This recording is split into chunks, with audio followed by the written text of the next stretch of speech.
முதுமை ஒரு கொடுமை, யாரையும் விட்டுவைப்பதில்லை. பாபச்சுமை தீரவில்லை என்றால் இந்த தண்டனையை அனுபவித்தே ஆக வேண்டும்.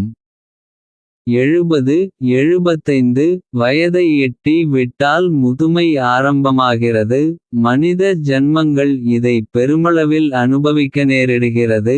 இறைவன் இதற்கு தான் பகுத்தறிவை அளித்து துன்பச்சுழலில் ஆழ்த்தி அணுவாக அனுபவிக்கச் செய்கிறான் போலும்.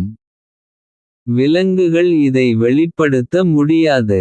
பரசிவனின் பரந்தாமனின் அருட்கடாக்ஷம் இருந்தால், அல்லது ஜீவன் முக்தர்களது ஒரு பார்வை விழுந்தால் இதில் இருந்து தப்பிக்கலாம். ஆனால் இந்த யுகத்தில் இது சாத்தியப்படாதது. சந்தர்ப்ப சூழ்நிலை வயதானவர்களை முதியோர் இல்லத்திற்கு இழுக்கிறது. யாருக்கும் வேண்டாதவர்கள் பட்டியலில் சேர்க்கப்பட்டுவிடுவார்கள். மானுட ஜன்மம் எடுக்கப்பட்டவர்கள் இதை அனுபவிப்பது வார்த்தைகளால் விவரிக்க இயலாது. எப்பிறவியில் யார் செய்த பாபச்சுமையோ இந்த பிறவியில் முதியோர்கள் தலைமேல் விழுந்து அதை அனுபவிக்கச் செய்கிறது. கோவை போன்ற பெரிய நகரங்களில் முதியோர் இல்லங்கள் பெருமளவில் இயங்கி வருகிறது.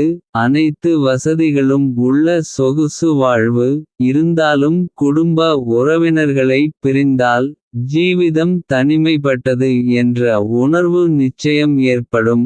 வயதாகிவிட்டால் ஆட்டமும் பாட்டமும் மன நிம்மதியை அமைதியினை நிச்சயம் தருவதில்லை. கணவன் மனைவி என்றால் சற்று நிம்மதியாக இருக்கும் ஒருவர் மட்டுமே என்றால் ஜீவிதம் இருண்டதாகிவிடும். பாரத பூமியில் வடக்கிலும் தென்னகத்தில் எங்கும் ஆன்மீகம் தெய்வீக நம்பிக்கை பெருக்கெடுத்து ஓடுகிறது. ஆஹா, என்னே புண்ணிய பூமி என்று எண்ணும்போது உடம்பு புல்லரிக்கிறது. இதல்லவா புண்ணிய பூமி என்று நெஞ்சம் பரவசம் அடைகிறது. எல்லா கோவில்களிலும் கூட்டம் அலைமோதுகிறது. கடவுளை தரிசனம் செய்ய அட்வான்ஸ் புக்கிங் கட்டணம் 5000 முதல் லட்சம் வரை. மிகச்சரியான பார்வைதான்.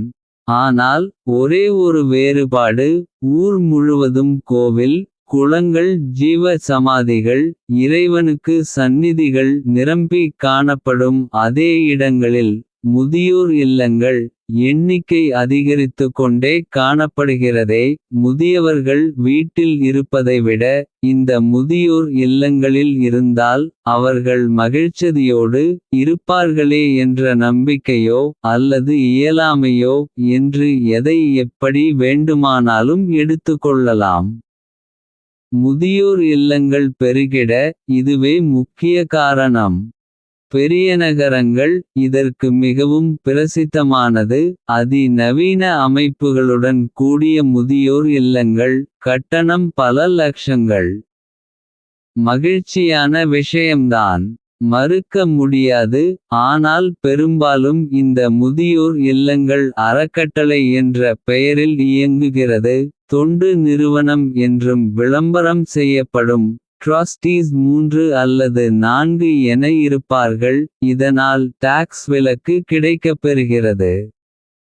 கட்டண விவரம்: நபர் ஒருவருக்கு டெபாசிட் 50 லட்சம் முதல் கோடியை தாண்டும். Interest free. மாத கட்டணம் ரூபாய் 30,000 முதல் 40,000 50,000 மட்டுமே. எல்லா வசதிகளும் செய்யப்பட்டிருக்கும். சமையற்கூடம் கிச்சன் நவீன மயமாக காணப்படும். 3 வேளையும் சுவையான உணவு வகைகள் வழங்கப்படும். இருந்தபோதிலும் இங்கு வசிக்கும் முதியவர்கள் நிஜமாகவே மகிழ்ச்சியுடன் இருக்கிறார்களா என்றால் எல்லாம் ஒருவித வெளி தோற்றங்கள். உற்றார் உறவினர்களை பிரிந்து எப்படி மன மகிழ்ச்சியோடு இருக்க முடியும். எல்லாம் ஒருவித கட்டமைப்பு. டிவி சீரியல்கள் இருக்கிறதே, பிறகு என்ன கவலை என்றுதான் பதில் சொல்ல முடியும். பெரிய பெயர் பெற்ற இடம் என்றால் சுமார் 100 அல்லது 200 முதியோர்கள் இருக்கலாம். இதில் வருமானத்தில் பாதி பணமே செலவிடப்படும். கணக்கு முழுவதுமாக எழுதப்படும். தனிப்பட்ட முறையில் கவனித்துக்கொள்ள மேலும் 20,000 ரூபாய் கொடுக்க வேண்டும். ஆக முதியோர் இல்லங்கள் வர்த்தக மையங்கள் என மாறிவிட்டதுதான் மனவேதனை அளிக்கிறது. அதிக லாபம் ஈட்டிட சிறந்த வழி முதியோர் இல்லங்களை அமைப்பதுதான். முதியோர் இல்லங்களின் லக்ஷணம் இதுதான். அனைத்துமே பெரிய வர்த்தக மையங்கள் என்றுதான் செயல்படுகிறது. பெருத்த லாபம் தரும் சிறந்த தொழில். இவை அனைத்தும் எல்லா பெரிய நகரங்களிலும் இயங்கிவரும் பிரபலமான சில குறிப்பிட்ட முதியோர் இல்லங்களை குறித்த விவரம் என்பது குறிப்பிட வேண்டிய விவரம். மற்ற ஊர்களில் இயங்கிவருபவைகள் எப்படியோ தெரியவில்லை.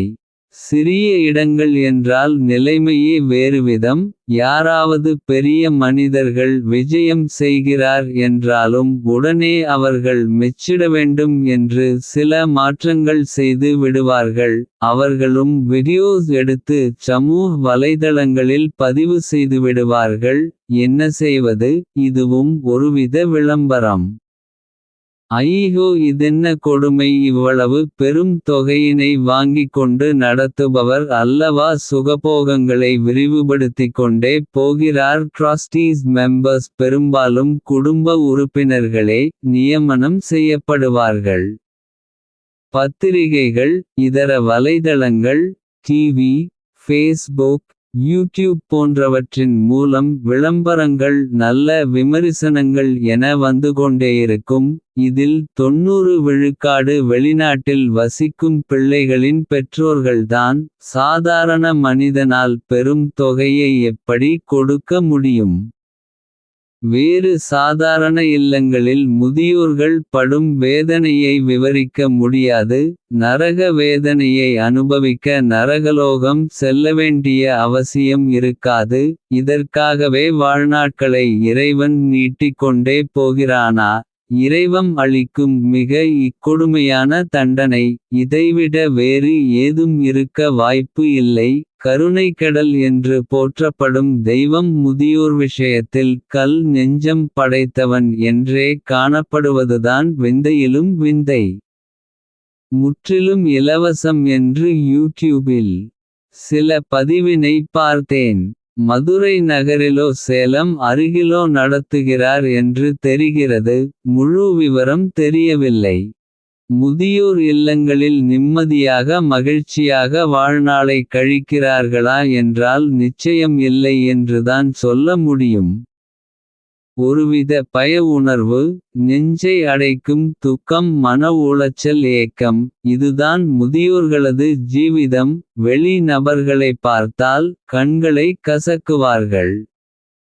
சுதந்திரம் முற்றிலும் பறிபோய்விடும். பிறர் உதவி தேவைப்படும். சுயமாக ஏதும் செய்ய முடியாது. முதியோர் இல்ல சிப்பந்திகள் அழைத்தால் வருவார்கள். உடல்நலக்குறைவு, நோய்கள் என்று தாக்குண்டு பல முதியோர்கள் சாகவும் முடியாமல் வாழவும் முடியாமல் தவிப்பது மிகப்பெரும் கொடுமை. தனியாக மேலும் 20,000 கொடுத்தால் ஒருவரை நம்முடனேயே இருந்து கவனித்து கொள்வார். மிகவும் பிரபலமான முதியோர் இல்லங்களும் இதே நிலையில்தான் நடத்துகிறார்கள். விளம்பரம் மட்டும் வானை தொடும். உள்ளே இருக்கும் முதியவர்களுக்கு ஏதுமே தெரிந்திராது. ஓஹோ பிரமாதம், ஆஹா பரமசுகம் என்று பார்வையாளர்கள் முன் சொல்ல வைப்பதும் அவர்களது தந்திரம். நான் வசிக்கும் இடத்திற்கு கீழ்த்தளத்தில் ஒரு வயோதிக தம்பதிகள் வசித்து வந்தனர். செல்வந்தர், சொந்த ஃப்ளாட், பிள்ளைகள் யுஎஸ், யுகே என்று செட்டில் ஆகிவிட்டார்கள். கணவன் நோய்வாய்ப்பட்டு படுக்கையில் விழுந்து விட்டார். உதவிக்கு ஒருவரை வீட்டோடு வைத்துக்கொண்டு முடிந்தவரை நல்ல முறையில் இருக்கலாம். ஆனால் அதை விட்டு ஹோசூர் டவுனுக்கு வெளிப்புறமாக 6 கிலோமீட்டர் தூரத்தில் இருக்கும் ஒரு ஓல்டேஜ் ஹோம் சென்று 30 லட்சங்கள் டெபாசிட் கொடுத்து சிறு காட்டேஜ் ஒன்றில் புகுந்தார்கள். மாத கட்டணம் இருவருக்கு 40,000. ரூபாய் 2 உணவு மீதி வேலைகளை அவர்களே செய்து கொள்ள வேண்டும். கணவன் படுக்கையில் என்பதால் மனைவியே எல்லா வேலைகளையும் செய்து கொண்டிருந்தார். சிப்பந்திகள் 2-3 பேர்கள் மட்டுமே இருந்தார்கள். இதையே நான் நேரில் சென்று பார்த்தேன். கட்டணம் வாங்கிக் கொண்டும் சரியான பராமரிப்பு உதவி இல்லாமல் திண்டாடிக் கொண்டிருந்தார். பணவசதி நன்றாக இருந்தும் வாழ்க்கை போராட்டமயமாகிவிட்டது. அதைக் கண்டு நான் இதை விட்டு பேசாமல் உங்கள் சொந்த ஃப்ளாட் இருக்கும் இடத்திற்கே வந்து விடலாமே.